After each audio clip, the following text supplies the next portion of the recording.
ரஜினிகாந்துக்கு ஒரு பண்ருட்டி ராமச்சந்திரன் மாதிரி, விஜய்க்கு ஒரு செங்கோட்டையன் அப்படிங்கிற அளவில் நமக்கு ஒரு முக்கியத்துவம் கிடைக்கும், கொடுப்பார்கள் அப்படிங்கிற அடிப்படையிலையும் தன்னோட அரசியல் எதிர்காலத்தை குறித்தும் அவர் ஒரு முடிவு எடுத்திருக்காரு.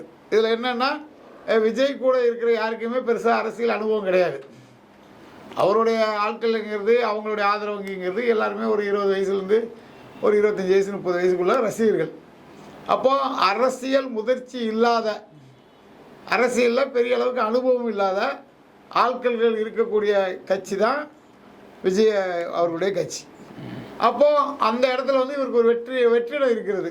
இப்போ பண்ருட்டி ராமச்சந்திரன் போன்று ஒரு மூத்த அமைச்சர், தேமுதிக ஆலோசகர் அந்த மாதிரி ஒரு ஆள் இல்லைங்கிறது ஒரு இது. அதை இவர் சரியாக பயன்படுத்திட்டு அங்கே போயிருக்கார்.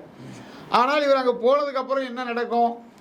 அவர் அதிமுகவுக்கு அதிமுக பாஜக கூட்டணிக்கு ஆதரவாக விஜயை திருப்பி கொண்டு வருவாரா அப்படிங்கிற ஒரு கேள்வி இருக்குது.